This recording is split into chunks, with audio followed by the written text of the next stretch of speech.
Welcome to the Lifeshine Generosity Project, where we promote reckless generosity. My name's John Witt, and I'm your host. And we encourage our guests to shine their light bright on their good deeds and glorify our Father in heaven. Today our guest is Mark Kwasny.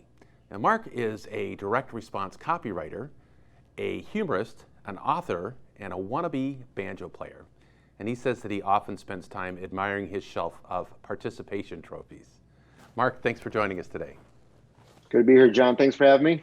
So Mark, we're going to get into some of the things that you do, but I want to hear a little bit about the books that you've written. Can you share just a little bit? Sure. No, I wrote two books, self-published. One was called Misery Loves Company, and then the second one was called Thoughts to Think By. And they were based on some stand-up comedy I did, which was probably around the 2009-2010 timeframe.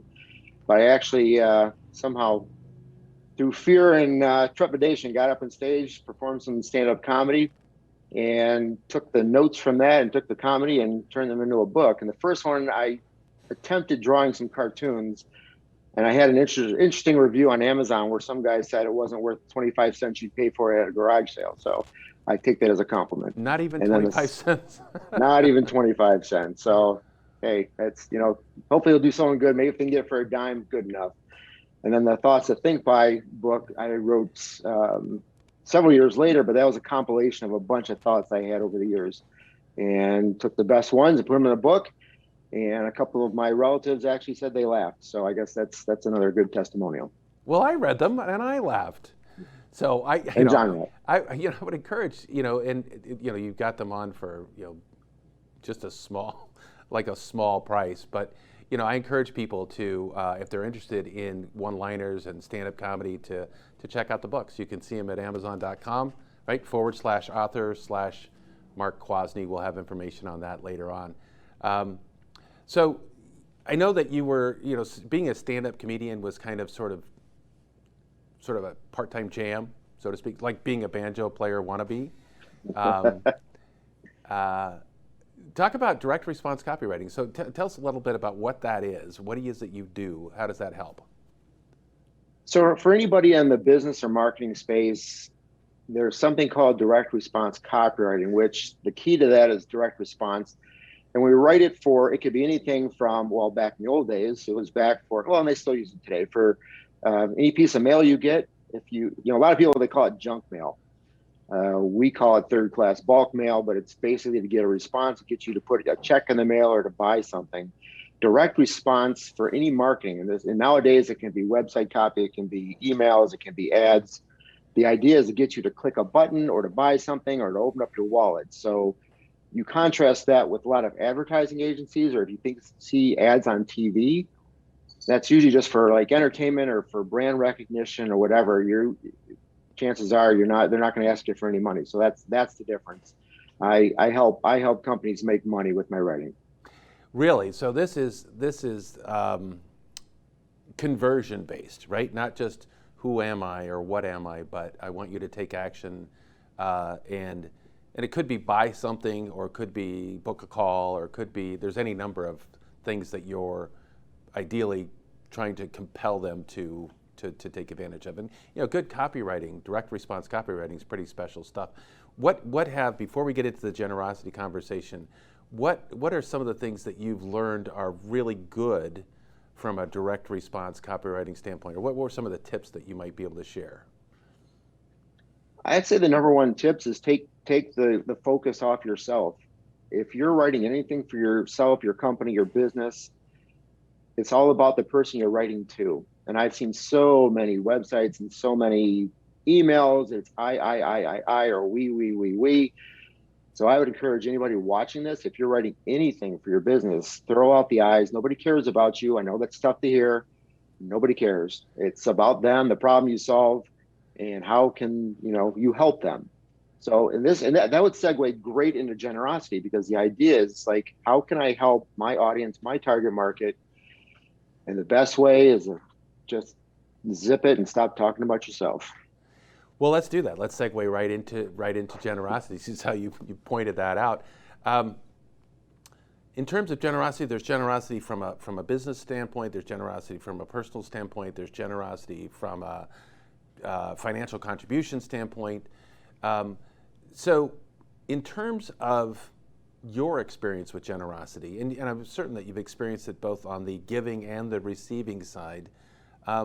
What's an area? What's a time where you've been generous and you thought, wow, that was really pretty special? Well, you and I have talked about this before, John, and we're both part of something called the Top Coach community, which is business coaches, all different kind of coaches who come together. And since joining that group, I've been able to help other people with my time and talents, which is writing. And a lot of people struggle. You could be the best business person in the world. You could have a great business running, but as you well know, a lot of people just can't write. And that's not a dig. That's not it's not being mean to anybody, but just that's not your skill. That's not, you weren't born for that.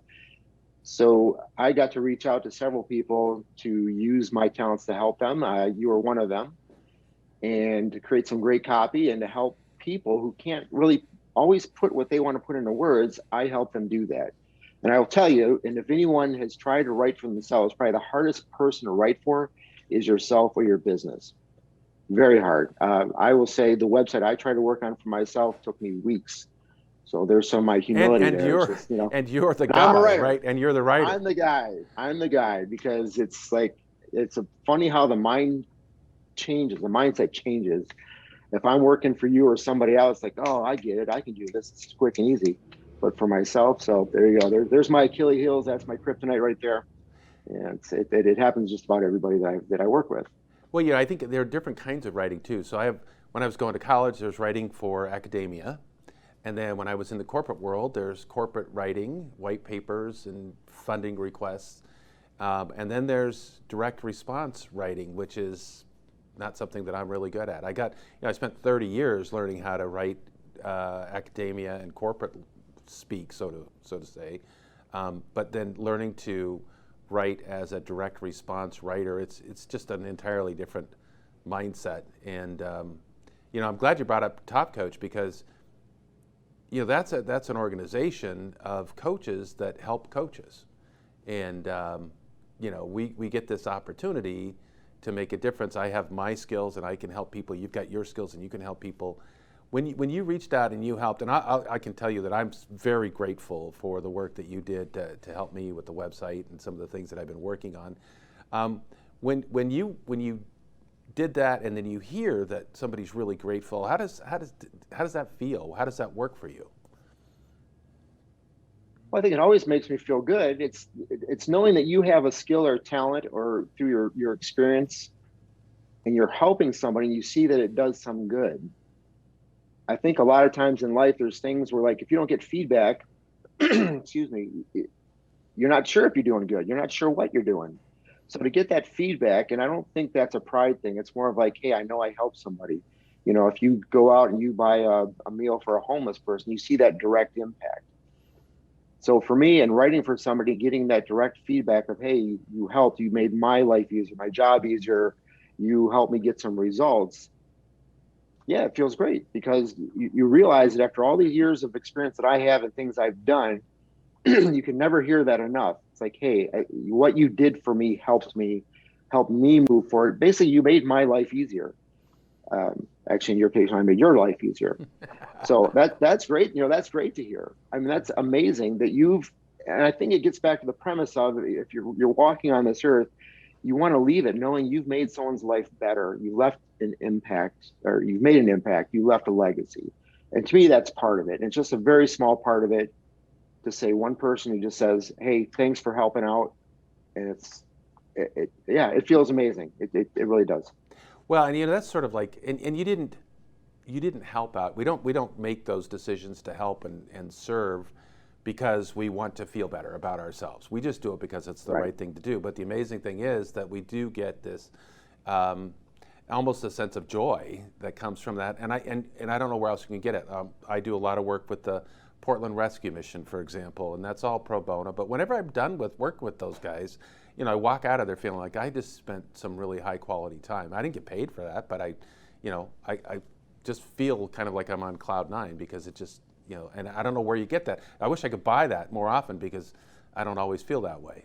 It would be helpful. So if you think about generosity, one of the things I kind of want to just kind of pose to you is this concept that it's better to give. You're more blessed to give than to receive. I mean, this is in the Bible, Acts 20:35, I think. And I think about that, and I know that when I'm generous and I get those feelings, I would consider those to be blessings to some degree. But have you ever had a situation where you were generous and you were helping somebody out, but just a little bit later, unsuspectingly, God sort of tapped you on your shoulder and said, "Hey, here's something for you. Glad you were able to help and support those people." That's probably happened a few times in life where you're just done your thing, not thinking about it. I think that's the key, John, is you never go in to a situation saying, I'm going to help so-and-so. I'm going to feel great after it. I'm going to get probably some money or a pat on the back or something. You never go in with that type of thinking. It just, it ruins everything, first of all, right? It's kind of like hey, look how wonderful I am. And I come in here, I'm going to feel great after this. And that's the beauty of it. It's the humility part of it. You come in and you're not really thinking about it. It's like, when I reached out to help you, I didn't sit down and think, gosh, when am I going to get out of this? You were in a position where you needed what I had, and I got to help you. And I'd say for the most part, the tap on the shoulder comes sooner than later. It's usually a quick turnaround. It's like, hey, you helped so-and-so do this. You got a result for somebody. And a lot of that, based on your experience and just kind of nonprofit helping, when you help people in need, it could be something as simple as a thank you. And I think in today's society, we lack a lot of connection we're looking for. And just a simple thank you can make someone's world light up. And if someone you've helped just says something, a little bit of thank you to me many times, that's great. It's not expected. It's not something you're fishing for. But when you get it, I don't know. I think you're less than human if you're not excited about it. If you're not, if you don't appreciate kind of like, it. hey, that feels great. Yeah. There's something there. It's just, again, it's that human connectedness where we're not meant to live in isolation. So we're helping each other, one another, and it's so funny if you ever, if you give something and someone says, well, I've got to do something for John now because John did something for me, and that's not how the game is played. You just give. And the other part of that is the receiving part of generosity, I think, is being able to receive at the same time. If you're just giving, that's great. But you need to have the graciousness to accept that generosity from other people. So always be ready for that. Well, yeah, because if you don't accept it, then they don't get, they're not going to get those feelings of joy that are there. And again, like they're not trying and setting out to achieve those feelings of joy. But and I've met people that don't appreciate gifts, that don't want to accept them, but they're sort of depriving the whole relationship when that happens. They're not letting it grow to be the best that it can be. There's an operation there. I think you mentioned kindness, and I think kindness is thank you as a kindness, and I think that that's one act of generosity, and I think that. Giving somebody some attention, listening to them. I mean, there's so many. You could certainly write a check and donating financially to a service or a charity or somebody in need is certainly good value. But that's kind of the easy way out in many ways, right? It doesn't take long. If you've got the money, it doesn't take very long to write a check. It's pretty simple stuff. But when you donate your time and your energy, your attention. I think it's also kind of rethinking the word generosity, John. You think about it's opening a door for somebody. It's little things throughout the day that are generous, and I don't think we put the word generous on it. We think of it as common courtesy or just being a good person, or whatever. But when you think about it, you're giving of yourself. It's as easy, and so for me, excuse me, when I do things like humor and stuff, to me, it's as simple as putting a smile on somebody's face. If I can do that, that's golden. I don't think of that as generosity. But if you can leave somebody in a better mood, perhaps with a smile than when you got to them, that's golden. You look around the world today, there's so much, depression and sadness and meanness and everything. Just here's the maybe another way to look at it. It's like, just don't be a jerk. How about that? Right? Well, and I know that there's still some energy and some effort to put a smile on somebody's face. True. And, there's an appreciation factor to that, right? So if I have a generous mindset, if I'm out and again, it's saying thank you and it's putting a smile or paying attention or listening to or helping somebody or opening the door. I mean, there's 1,000 different ways to be generous. And, the thing is, you don't have to do that. And in fact, I've run into lots of people that don't do that, right? And I guess I'm just really appreciative of those people that do, take that extra step, make that extra comment, provide that feedback, say thank you, write a card. Again, you don't have to do that. You're busy.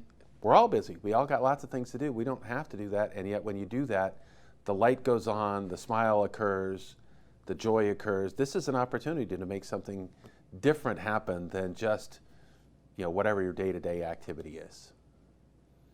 Well, here's part of the key to that. I've been thinking about this a lot recently. Is we're told to, you love the Lord your God with all your heart, mind, and soul, and your neighbor as yourself.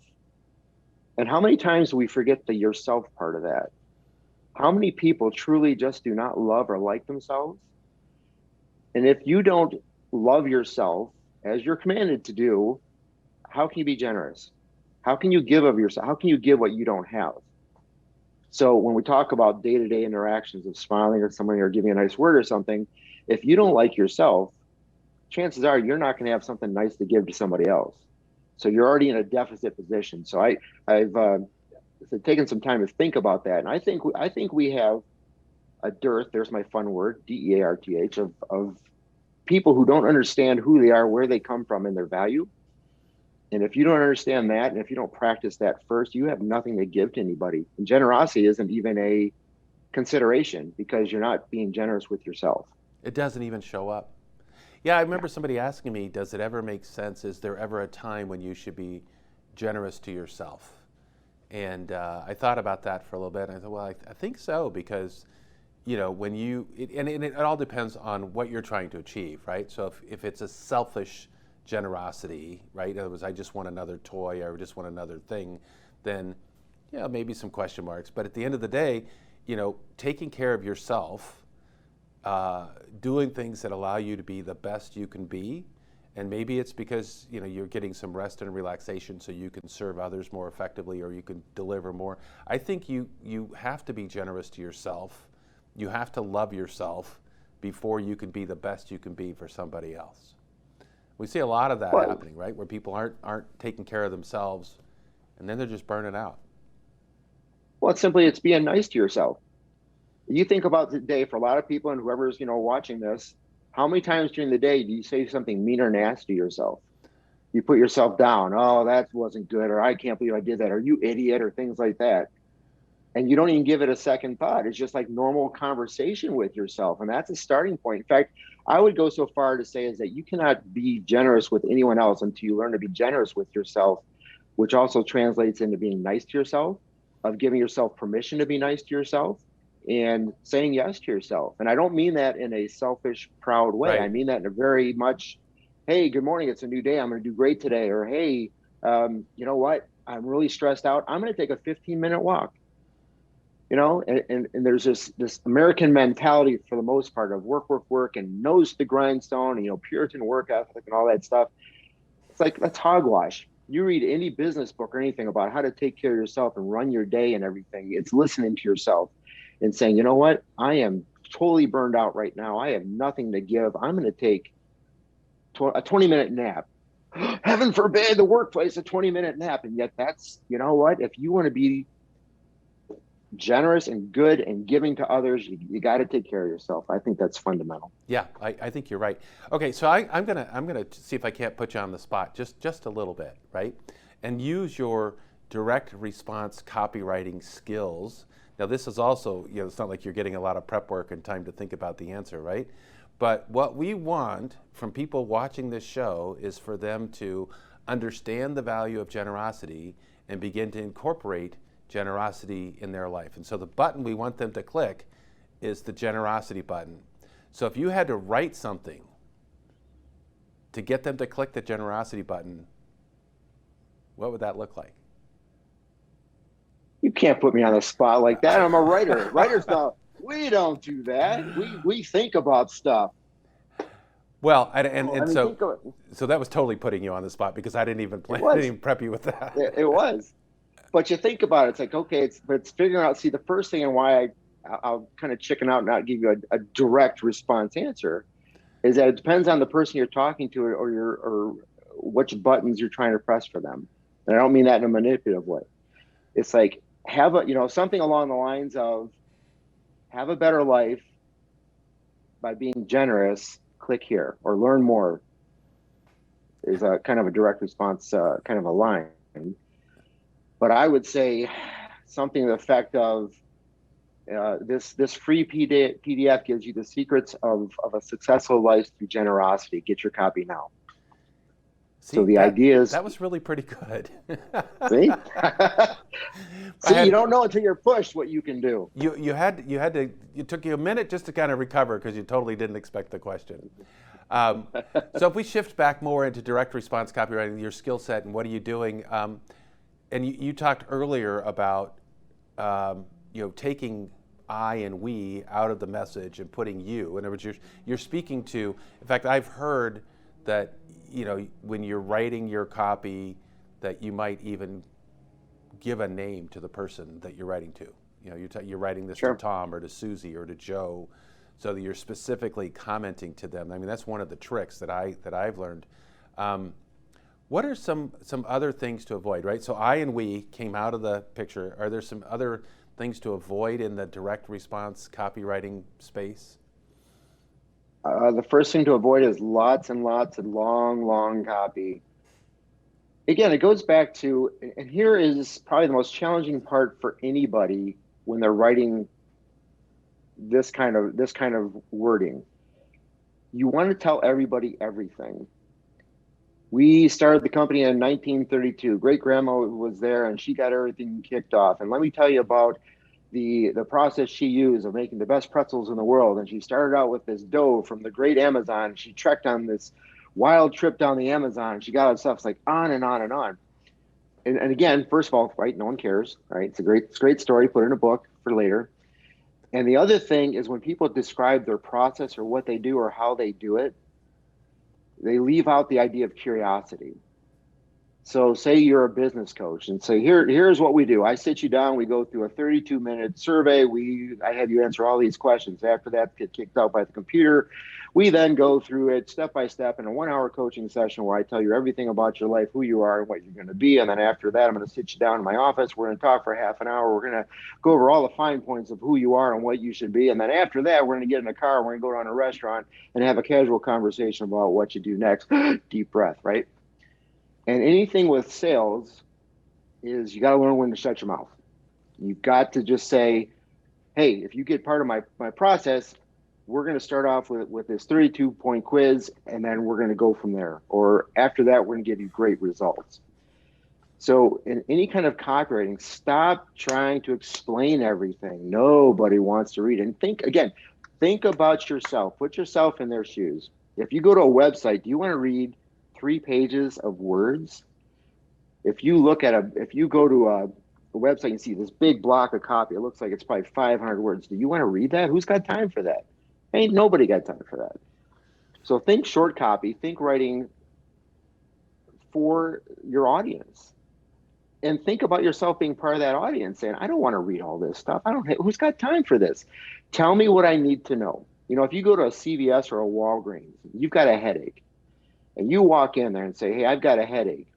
And the person at the front says, hey, I know all about headaches, but you may not know all about them. Let me tell you about the history of headaches and where they started from and how we first decided what they were in the brain. It's an amazing metabolism that happens in the brain. And you're like, I've got a headache. I want it gone, right? I don't want to hear all this stuff. So that's my biggest tip is we call it verbal diarrhea. You're just talking and talking and talking and talking like I'm doing now. Yes. I've got so much to say. And you've got to hear it all. But my point too, and if you're in sales or if you're in business or if you're even trying to sell yourself, you run the risk of saying so much that people make a decision on the spot based on what you told them. Instead of leaving a curiosity statement of, hey, we're going to do 1, 2, 3, let's talk about it. Let's set an appointment, talk about more. And they're like, no, tell me more, tell me more. We tend to want to explain ourselves away to the point where we explain away business, we explain away customers, we explain away sales. So it's hard. We want to say everything, but again, it's that meekness and humility that just says, all right, it's going to be quick, to the point, and then tell people what to do. People want to be told what to do. I know that sounds harsh, but people want their hands held, right? Hold my hand, tell me what to do. Your story about CVS or Walgreens, right? If there was this long list of things that I had to read, I would go to somebody and say, I have a headache, what should I do? And they'll say, take 2 of these and call me in the morning, right? That's the advice that I would want. It would be that simple and that easy. Right, and help me solve my problem. I have a problem. I'm coming to you because I think you may have an answer to that, and you can help me. You can guide me to that answer. So keep that in mind too. You're not a hero of your story. You are a guide. You are guiding people to a solution. Well, and the other thing I appreciate is you saying earlier that even when you were working on your own website, it took you a long time. Sometimes you just kind of got to get out of your head and go get some help from somebody else. And so when you've helped other people, what's a big success story? Give me a story of who you've helped before and what kind of results you got. Oh, talk about going on the spot again, huh? Yeah, I'm good at that. Part of it, the first one is going to be a business one, because we had a company I was working for that we were putting on a live conference, and this would have been 2020, and it was going to be a live conference, and we had to flip it to virtual because of COVID. Everything was shut down. Everything was, falling to pieces. And a lot of that was dependent on the copy we were writing. And I was probably the only writer at the time. So and for me, the challenge was getting to people who were tired, who were scared, who didn't want to go to a conference. And we're trying to get across the point. It's like, more than ever, you need what this conference will give you for success. So we're trying to holding hands for people out of their fear. We had a turnaround within 45-day turnaround. And I don't have the numbers in front of me, but we exceeded expectations with, applications with conference attendees. So that was probably one of my recent biggest, transformation successes. And maybe on a more heartfelt note, and this isn't a complete success, but I've been working with a family member with providing materials and stuff. She's gone through a lot. She had a very difficult family life growing up, and a lot of that shows. She's in her 70s now, but there's still a lot of anxiety, stress, high blood pressure, depression, and I've been kind of feeding her some information about ways she can, and kind of like how we're talking here, about how you talk to yourself and how you change your thinking and everything. And the hard part, you don't know if you're being generous or just kind of a pain in the what. Right? Are you saying too much? Should I not be butting in? But I think the key to the story is that it's where your heart is and where you're coming from. And so I've shared information with her, and she's coming back to me and saying, I'm really thankful for what you shared. I'm thankful that we talked about this. I'm thankful that we're exploring this. And because I didn't know, I was kind of nervous about it because, it's just sometimes people they don't want to hear stuff. So I preface all our conversations with, I don't know if you want to hear this or not, but here's something I learned, right? And so my fear was that she wasn't going to accept this, that she didn't want to hear it. And I think the part of that story is that, if it's from your heart, you've got to lead with your heart sometimes and just do what you think is right and accept the consequences. And like I said, in this case, it was thanks. It was, I appreciate it. I gave her some books to read. And she told me she's enjoying them and learning stuff. But the fear inside almost stopped me. It said, oh my gosh, what if she hates it? What if she gets mad at me? What if she doesn't like this stuff? You see how silly that is. You're trying to reach, right? You're trying to spread your light to other people and understand it is a light. And if someone does get upset or anything, and you're not being mean, you're not being a jerk or anything, you're just like, hey, I'm sharing some thoughts with you People are going to react the way they're going to react, and that's not your fault. You can't control the way other people feel. So if you go with that spirit of generosity, with that spirit of spreading my light, okay, don't put your light under a basket, obviously. Well, if not, you got to take the basket off. You got to show it to people. So a lot of times, John, I think it's getting over a fear of whatever the fear is. What are we afraid of? Someone's going to yell at me, abandon me, yell. I don't know what it is. I mean, think about all the crazy fears we have. But the success was just like, you know what? I put myself out there. I didn't know what was going to happen. And it came back that she was appreciative. And that may sound like a very simple, small story for a lot of people. But in my world, it was huge. And maybe, hopefully, in her world, it'll be huge as she continues on this path. Wow, I really appreciate you sharing that story, and I think your comment of it's from the heart. It's done with love. However, you also kind of teed it up a little bit, right? Like, I don't know if you want to hear this, but, or, hey, I've got an observation. Are you interested in hearing what that is, right? So at least you're getting maybe a little buy-in beforehand. Because if they said, no, I'm not interested, you probably stop, or maybe you push in a different direction. But just overcoming that and leaning in and helping others. In many ways, I think that's why we're here. We're here to lean in and help others. It's not all about us. When God says it's love others as you love yourself, we've got to lean in to make that happen. I think our natural inclination, the world's natural inclination, is very selfish, very self-centered, very inward focused. And so we have to do it with great intentionality. And the world kind of plants these fearful thoughts in us to stop us from going out. And we have to overcome those things and overcome that. And most of those are totally false beliefs, right? They're totally unfounded. What they say, fear, the acronym for fear is false evidence appearing real. Right? So you thought this was going to happen, but or even momentarily, this weird thought came in and said, well, what if this is a dumb idea or a bad idea? What? And here's the interesting part of that, John, is, the world's a liar, and the world tells us, be yourself, be who you are, be original and unique. That's the last thing the world wants. The world does not want you to have any of that stuff, because then you make other people uncomfortable. You show other people what can be done when they say it can't be done. So it's one of the biggest lies you're ever told is when the world says, be yourself. That's hogwash, right? But I will tell you, be yourself. If you want to have an impact on the world, be the person God created you to be. There's one of my favorite saints, St. Francis of Sales. He says, be who you are and be that well. And it was, I think Oscar Wilde says, be yourself because everyone else is taken, or something like that. Right. Everybody else is taken. If you want to be generous and unique and you want to make an impact on the world, be yourself, because so many people aren't. You go into it, we were talking earlier about an office environment. You go, everyone is playing their part. There's the meek, quiet person. There's a person who's always kind of kissing up to the boss, and we all think we have to act in certain roles and things. We do it in our families, we do it in our work, we do it in the world. If we would all quit doing that and just be ourselves, there'd be a lot more laughter and a lot more joy. There'd be, I guarantee you, little to no drug use and all the other problems the world is suffering right now. If people just believed in who they are created to be huge. And yet the world tells you don't do it, because we get punished for being ourselves, don't we? Don't, as a kid, don't smile, don't laugh, don't talk, speak only when you're spoken to, and then that continues on. You don't speak certain ways in a business environment or on different calls and stuff. And it drove me nuts. I worked for a company.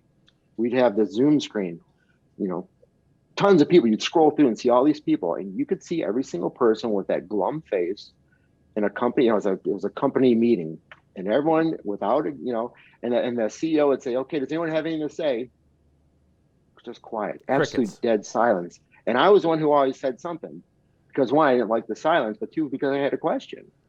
But you could see the lack of a better word, conformity.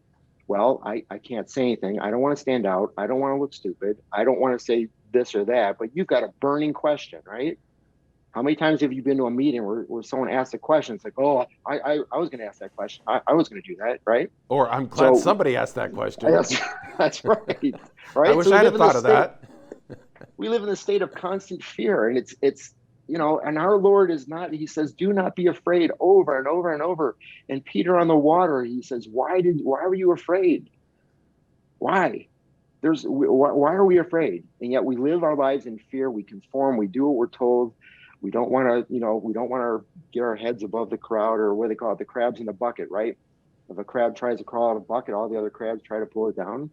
So it's, again, how can you be generous if you're conforming to what everyone else is doing? And that's the insane part, is how do you know these people are going the right direction? How do you know? Why are we following them? Why are we following these normal quote unquote conventions of, well, you've got to act this way, you got to do this, you got to do that? It's like hogwash. Be yourself. Find a way. Find a way. Be generous and be yourself. Yeah. So, Be yourself. Mark, I would just want to say thank you for joining us today, being generous with your time and sharing us with, your skills, your wisdom, your knowledge, your stories, and your concept of generosity. I, really appreciate the time. Thank you so much. My pleasure. It was great. It's great seeing and talking to you, John. All right, for those of you in the audience, thank you for joining us today. If you're interested in additional information, you can visit us on our website at www.lifeshine.live. You can join the Lifeshine community, and you can reach out and have conversations with all of the guests that are on the show. Thanks. Make it a great week.